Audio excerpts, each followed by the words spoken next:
Well, the season of Lent is almost upon us. So we're in that time of year where most Catholics are asking each other, so, what are you giving up for Lent? And there's something to that question. However, there's also something about that question that sometimes gives the impression that giving up something is all that we do for the season of Lent. That's really all it's about. As if this is a time when we try to make ourselves and everybody around us as miserable as possible for 6 weeks. And somehow this is supposed to lead to a really great celebration of Easter. Let's press a little bit more deeply into that question. What are you giving up for Lent? Let's see why there's something to it, but there's also more to it than we might see at first glance. To start, let's look at what the season of Lent is all about. Lent is a time of preparation. It draws its roots, first of all, from Jesus. He spends, in preparation for his public ministry, following his baptism in the Jordan, 40 days in the desert, in solitude and prayer with the Father, and fasting for those 40 days. That's where the season of Lent really takes its cue. Now, for us, it's not a time of preparation for public ministry as it was for Jesus. It's a time of preparing to renew our baptismal promises, the commitment we made to renounce sin and Satan and to follow Jesus more faithfully as his disciples. That's where the season of Lent ultimately is headed. It's headed toward the celebration of Easter and the renewal of our commitment to follow the Lord as baptized Christians. There are 3 traditional practices in Lent that help us to enter into this season and be renewed in our life as a disciple. Those practices are fasting, prayer, and almsgiving. It's from fasting that the question, what are you giving up for Lent, arises. And sometimes in asking that question, we then lose sight of the other 2 practices in Lent, prayer and almsgiving, and the overall purpose of Lent, that ultimately it is meant to help me be renewed as a disciple. So let's unpack each of those 3. I'm going to offer some thoughts about them to see how they might help us really enter into the season of Lent, be renewed as a disciple of Jesus, maybe be a little bit more freed from sin, or at least make some headway against our sinful tendencies, and thus, after Lent is completed, renew our baptismal promises to follow the Lord faithfully with renewed zeal and commitment. So let's unpack each of those 3 practices, starting with fasting.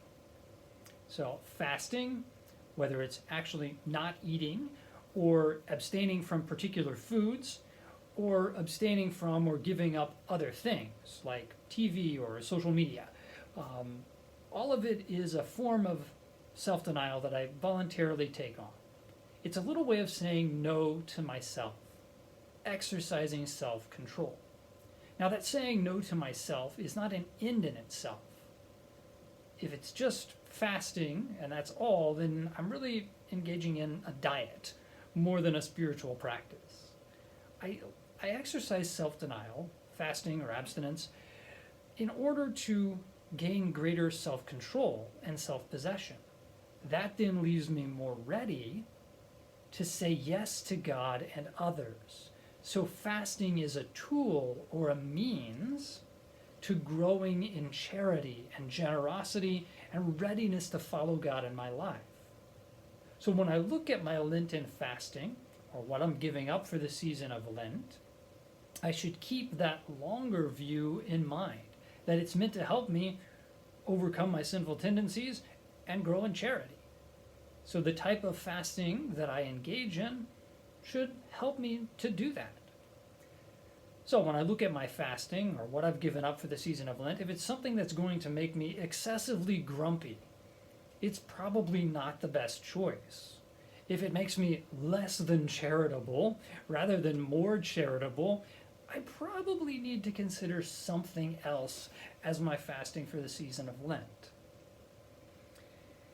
Something else about fasting that can be interesting is the way that it can teach us how many things we think I can't live without that I actually can.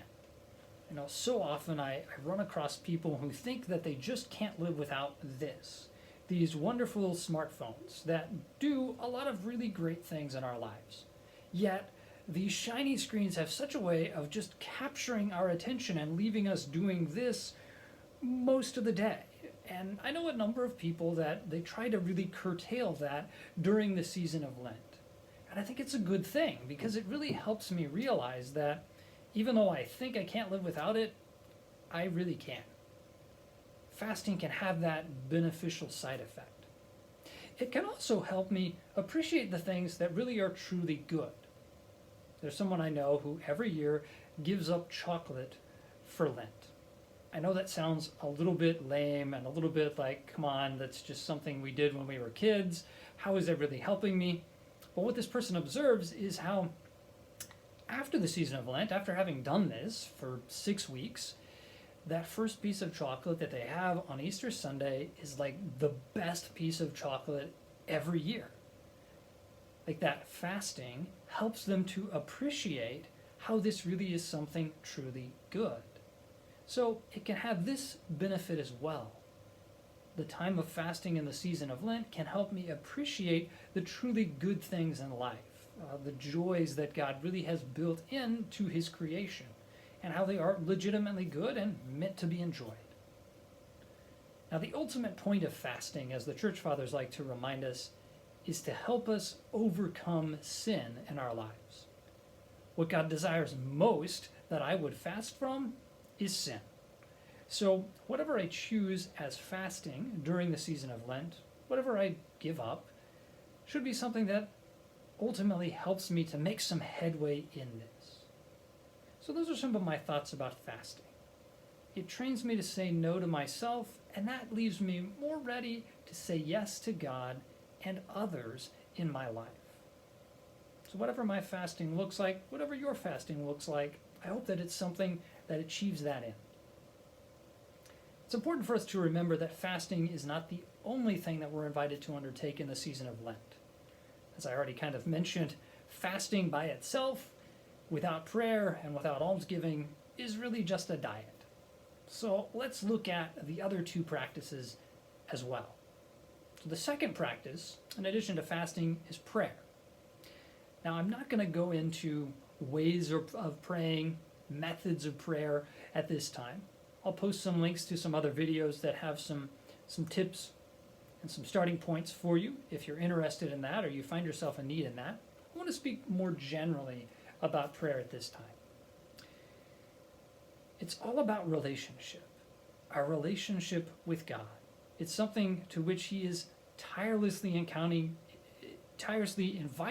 each person into an encounter with him in prayer.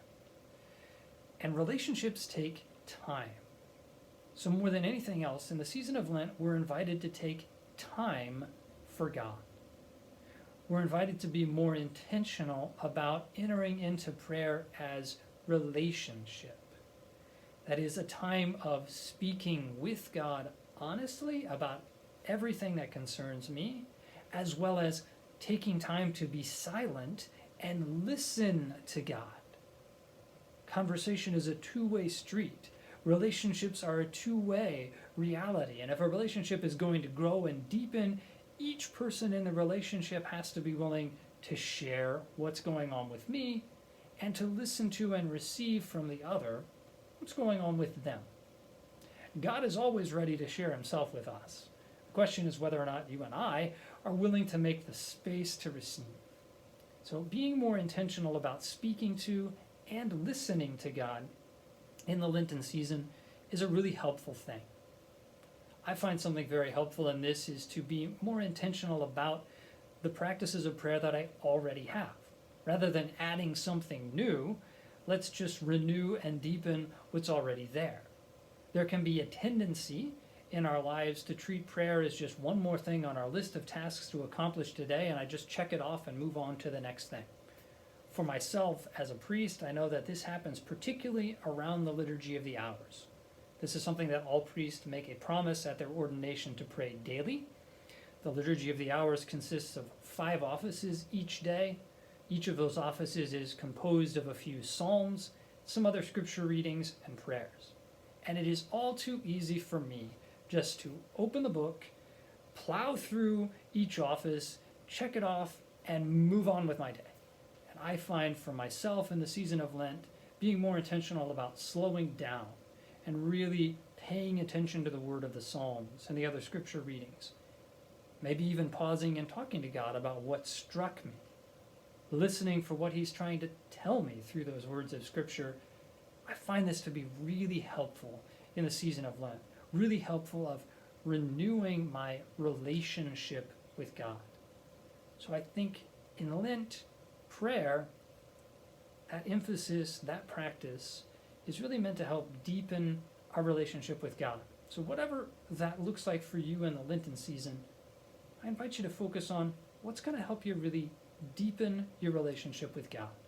Learn to share with him honestly about yourself and receive from him. Listen to him and what he wants to tell you in your life. It's also important to note that we can unite our fasting and our prayer together. St. Paul speaks in his letter to the Colossians about filling up in his own body through his sufferings what's lacking in the sufferings of Christ on behalf of the church.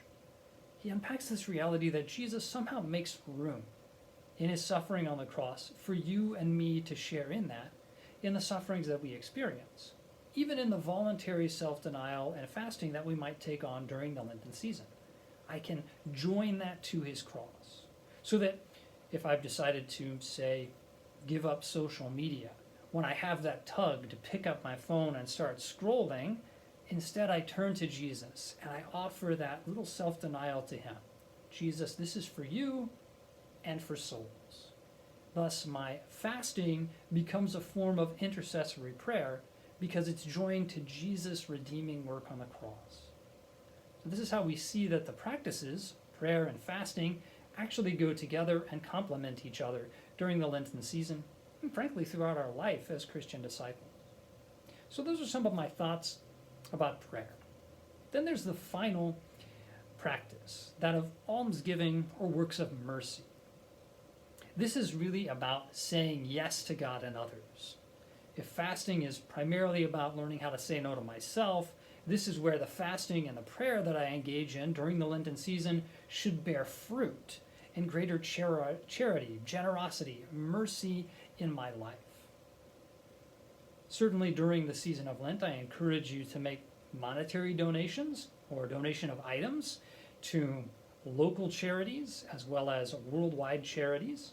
That's an important piece. I encourage you also to go further than that and look for opportunities to put into practice the corporal and spiritual works of mercy. I know that the COVID-19 pandemic throws a little bit of a wrench in that. We have to get a little creative, but I think there are still plenty of opportunities when we consider that there are 14 corporal and spiritual works of mercy. If I can't find an opportunity to do one or two of them, I'm just not sure I'm really looking closely enough at all the opportunities God opens up in our life each day.